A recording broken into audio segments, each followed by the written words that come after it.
बिस्मिल्लाहिर्रहमानिर्रहीम। अस्सलामुअलैकुम। Welcome to my YouTube channel.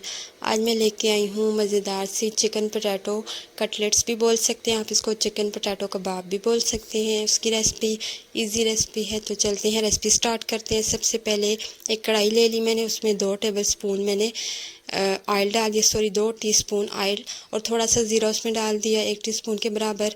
उसके बाद थोड़ा सा ज़ीरे को कड़कड़ा लेंगे हम। फिर इसमें चिकन आप पाव से भी, मेरा हाफ़ पाव से भी कम था, थोड़ा सा 100 ग्राम होगा, तो मैंने इतना ही यूज़ किया। आप थोड़े से चिकन से भी बहुत से कबाब बना सकते हैं। तो चिकन को थोड़ा सा हम इसमें ऑयल में सौते कर लेंगे। उसके बाद इसमें नमक जाएगा 1 टीस्पून, मिर्चें जाएंगी इसमें 1 टीस्पून के बराबर।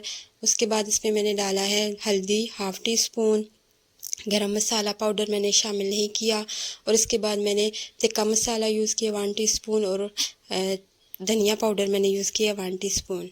और थोड़ी सी मैंने मेरे पास लहसुन नहीं था, मैंने लहसुन को शामिल नहीं किया था, तो मैंने लहसुन के पेस्ट के बजाय मैंने लहसुन पाउडर शामिल कर दिया था।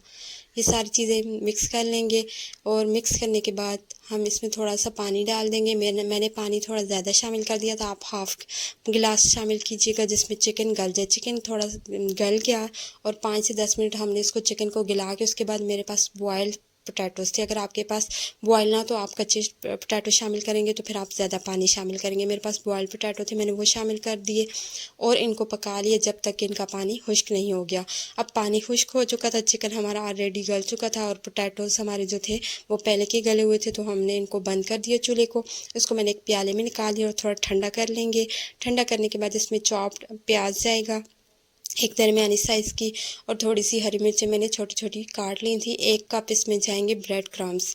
बाकी कोई भी जोड़ने के लिए हमने इसको और चीज़ ऐड नहीं करनी, ब्रेड क्रम्स हमने यूज़ किए ताकि हमारे जो पोटैटोज़ हैं, आलू जो हैं, वो जुड़ सकें।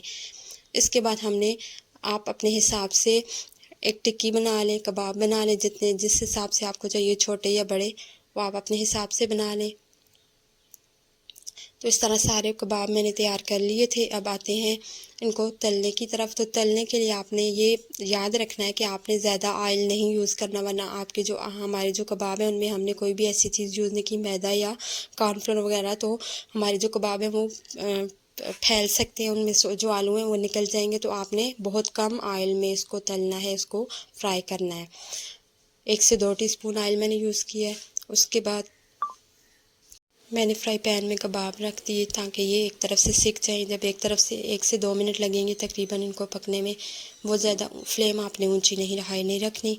उसके बाद हमने इनको पलट लेना है। पलटने के बाद दूसरी तरफ भी तकरीबन 1 से 2 मिनट्स में ये हो जाएंगे, क्योंकि हमारी जो चिकन है और हमारे जो आलू हैं वो ऑलरेडी पके हुए हैं, तो हमने ज़्यादा टाइम इनको पकाने पे नहीं लगाना। बस इन पे प्यारा सा कलर आ जाए तो हम इनको निकाल लेंगे।